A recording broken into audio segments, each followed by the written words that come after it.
Antonello Azzori espone a Suvallosu, queste sono alcune delle sue opere in ceramica, vedete questi due piatti, cormorano, uccello,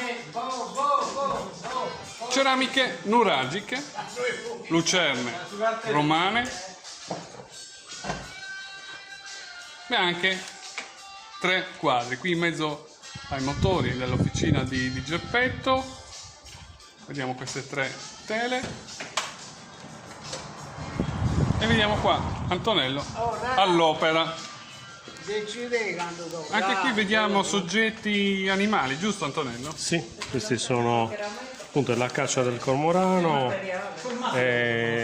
con 2 soggetti sì, molto stilizzati, dove però cerco di rendere l'idea del movimento, della cattura del pesce a pelo d'acqua, con un linguaggio grafico molto diretto, basato sui contrasti di colore. Questa tecnica ha un nome suo? Sì, questa è la tecnica del graffito o dello sgraffito, dipende com'è.